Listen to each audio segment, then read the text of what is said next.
इंतखाबात 8 फरवरी को ही होंगे। सुप्रीम कोर्ट का 3 घंटे में शेड्यूल जारी करने का हुक्म। लाहौर हाई कोर्ट का रिटर्निंग अफसरान से मुतालिक फैसला मुअत्तल।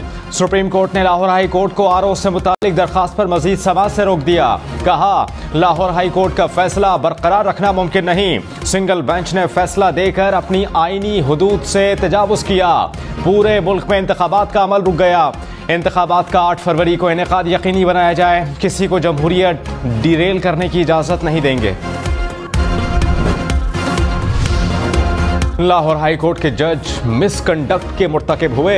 हाई कोर्ट का ऑर्डर सुप्रीम कोर्ट के फैसले से मुतसादिम है। चीफ जस्टिस काजी फायज ईसा के रिमार्क्स। कहा हाई कोर्ट के चीफ जस्टिस कहते हैं कि जुडिशल अफसरान नहीं दे सकते।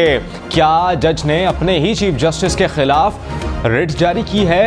अदालत का दरखास्त दायर करने वाले पीटीआई वकील उमैर नियाजी को तौहीन अदालत का नोटिस। फैसले में कहा बज़ाहिर उमैर नियाजी ने जमहूरी अमल में रुकावट डाली, क्यों ना तौहीन अदालत की कार्रवाई की जाए।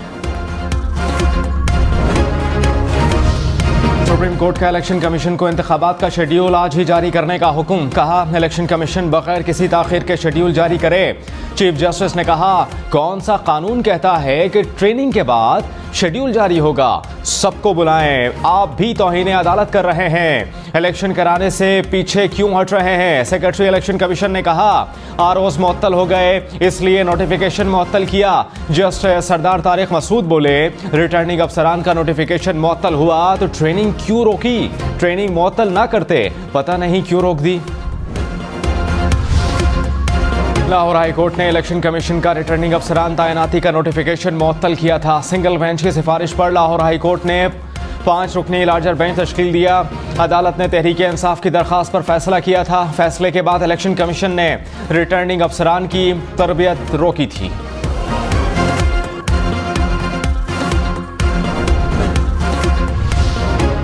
शौकत सदीकी केस में सुप्रीम कोर्ट का lieutenant general retired Faiz Hamid को नोटिस जारी। ब्रिगेडियर रिटायर्ड इरफान रामेज, साबिक chief justice Islamabad high court Anwar कासी, साबिक रजिस्ट्रार अरबाब आरिफ को भी नोटिस। चीफ जस्टिस काजी फायज ईसा ने कहा वो कौन था जिसको फायदा देने के लिए जर्नैलों पर इल्जाम आया? वो कौन था जिसकी ये जनरल सहूलतकारी कर रहे थे? सहूलतकारी करके किसी को तो फायदा पहुंचाया गया। इल्जाम दुरुस्त हैं तो फिर 2018 के इंतखाबात में किसको फायदा पहुंचाना था? जनरल खुद तो वजीर आजम नहीं बनना चाहते थे, किसी और को फायदा देना चाहते होंगे। केस की समाअत मौसम सरमा की तातीलात के बाद तक मुलतवी।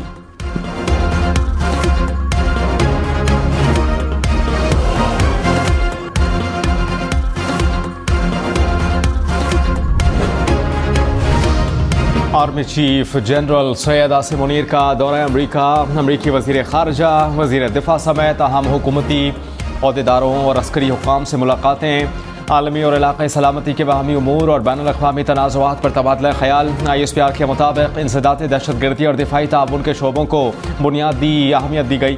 मुश्तरका मफादात के हुसूल के लिए दो तरफ़ा ताउन की मुमकिन कोशिशें जारी रखने पर इत्तेफाक हुआ।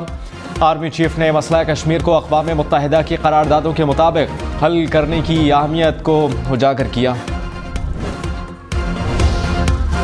रहनुमा नून लीग एहसन इकबाल ने कहा तहरीक इंसाफ इंतखाबात से भाग रही है। इनकी कोशिश है कि इलेक्शन शेड्यूल को रोक सके। PTI के 90% अरकान असम्बली पार्टी छोड़कर चले गए। तहरीक इंसाफ ने इलेक्शन शेड्यूल पर खुदकुश हमला किया। उम्मीद है 8 फरवरी को इंतखाबात होंगे।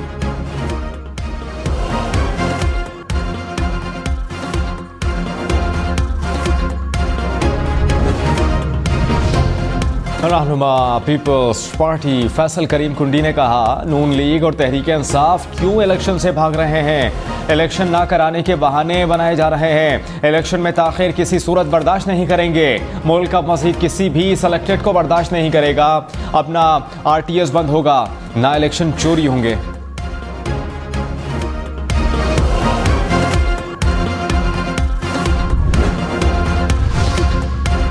निगरान वजीर इत्तलात मुर्तज़ा सोलंकी ने कहा इंतखाबात 8 फरवरी को होंगे। निगरान हुकूमत इलेक्शन कमीशन से पूछताछ नहीं कर सकती। हम इनके निगरान नहीं बल्कि इलेक्शन कमीशन हमारी निगरानी करता है। अगर मुतनाज़े इंतखाबी अफसरान को तयनात किया गया है तो जवाब इलेक्शन कमीशन ही देगा। किसी को इलेक्शन कमीशन से शिकायत है तो वो दरखास्त कर सकता है।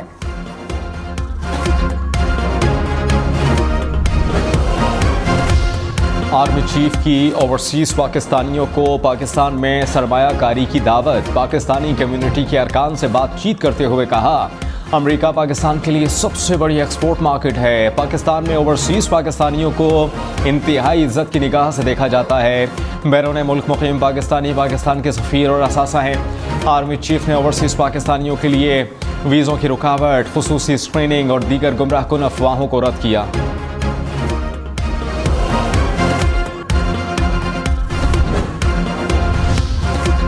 साबिक जज शौकत अजीज सिद्दीकी की बरतरफी के खिलाफ केस। चीफ जस्टिस ने कहा कि सियासी जमात को निकालने के लिए सब हुआ। बार एसोसिएशन के वकील सलाहुद्दीन ने कहा, जुडिशल सिस्टम पर दबाव डालकर नवाज शरीफ को निकाला गया। हमने इंक्वायरी की दरख्वास्त की ताकि हक़ाइक़ सामने आए। जस्टिस जमाल मंदखिल ने कहा, अदालती निज़ाम को इस्तेमाल करने का इल्ज़ाम है। क्यों कहा गया कि नवाज शरीफ इलेक्शन से पहले बाहर ना आए। चीफ जस्टिस ने कहा, सुप्रीम कोर्ट को किसी के मकासद के लिए इस्तेमाल नहीं होने देंगे। जो संगीन इल्ज़ामात लगाए गए उनके संगीन नताइज हो सकते हैं।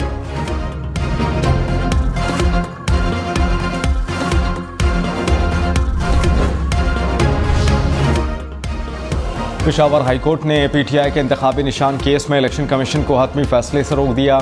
चेयरमैन पीटीआई गौहर खान ने कहा, 18 दिसंबर को इलेक्शन कमीशन में पेश होंगे।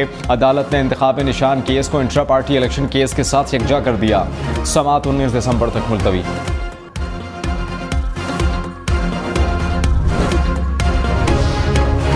जस्टिस सैयद मज़ाहिर अली अकबर नकवी की सुप्रीम जुडिशल काउंसिल की कार्रवाई के खिलाफ दरखास्तों पर समाअत। सुप्रीम कोर्ट की सुप्रीम जुडिशल काउंसिल की कार्रवाई रोकने की इस्तदा मुस्तरद।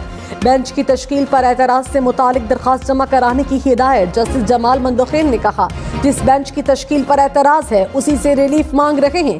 केस की समाअत मौसम सरमा की तातीलात के बाद तक मुलतवी।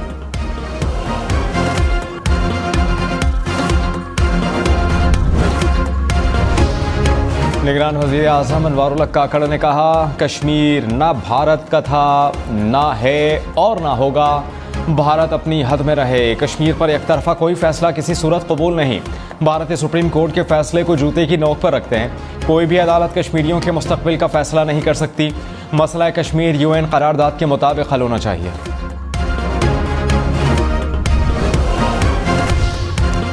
टांक में बहादुर पुलिस एहलकारों ने पुलिस लाइंस पर हमले की कोशिश नाकाम बना दी। खुदकुश बमबार समेत 5 दहशतगर्दों ने हमला किया।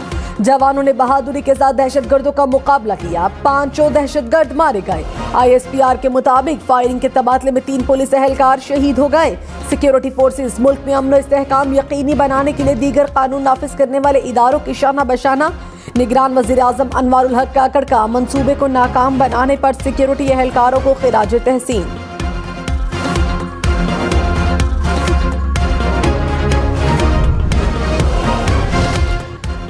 मुस्लिम लीग नून के इलेक्शन की तैयारियां। नवाज शरीफ की ज़ेर सदारत पार्लिमानी बोर्ड का लाहौर में इजलास। मुख्तलिफ अजला से टिकट का फैसला करने के लिए उम्मीदवारों के हतमी इंटरव्यूज।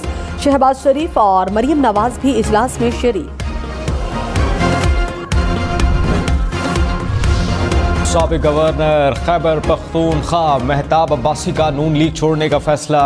ज़राए के मुताबिक महताब अब्बासी आज़ाद इलेक्शन लड़ेंगे। साबिक गवर्नर ने कहा कि नवाज शरीफ के पास कमज़ोर टीम है। माशी बहरान का हल मुश्किल है। नून लीग पंजाब तक महदूद होकर रह गई। पार्टी में मुनाफिकाना रवैया रखने वाले शामिल हुए हैं। NA-35 और NA-36 की हल्काबंदियां कलअदम करार। इस्लामाबाद हाई कोर्ट ने फैसला सुना दिया। इलेक्शन कमीशन को तमाम फरीकैन को दोबारा सुनकर असर-ए-नो हल्काबंदी करने की हिदायत। NA-122 लाहौर की हल्काबंदी पर इलेक्शन कमीशन से अगले हफ्ते तक जवाब तलब। चीफ जस्टिस आमिर फारूक ने कहा, इलेक्शन शेड्यूल का फिलहाल इम्कान दिखाई नहीं दे रहा। जवाब आने दे, फिर इस मामले को देखते हैं।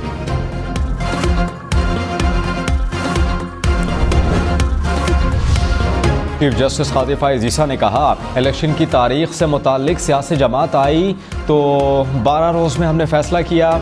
मुल्क में कब इतनी जल्दी किसका फैसला हुआ। हमने आईनी इदारों को हुक्म दिया कि इंतखाबात कराने की जिम्मेदारी पूरी करें। मसला यह है कि कोई इदारा अपना काम करने को तैयार नहीं। सिस्टम में शफाफियत ला रहे हैं। 10 साल पुराने केसेस मुकर्रर कर रहे हैं। इंतजामिया का इस वक्त सिर्फ 3 MPO के ऑर्डर जारी कर रही हैं। क्या ऐसी सूरत हाल में ये अफसरान अपने फराइज अंजाम दे सकते हैं? Chief justice Peshawar high court Ibrahim Khan के इंतखाबात अदलिया की निगरानी में कराने की दरख्वास्त पर रिमार्क्स। कहा, सूबे में 3 MPO के 700 से जायद ऑर्डर जारी किए गए। क्या ऐसी इंतजामिया के तहत शफाफ इलेक्शन मुमकिन है? इलेक्शन कौम की अमानत है, किसी को इंतखाबात में ताखीर की इजाजत नहीं देंगे। जो तारीख मुकर्रर है उससे एक दिन ज्यादा नहीं होगा। स्टॉक मार्केट में कारोबार के दौरान तेजी, 100 इंडेक्स में 679 पॉइंट्स का इजाफा। इंटरबैंक में डॉलर मजीद 25 पैसे सस्ता, कीमत 283 रुपये 26 पैसे हो गई। सोना महंगा, कीमत 2,18,000 रुपये फी तोला हो गई। और पेट्रोल की कीमत बढ़ेगी या कम होगी या कीमतें बरकरार रहेंगी? नई कीमतों का ऐलान आज किया जाएगा।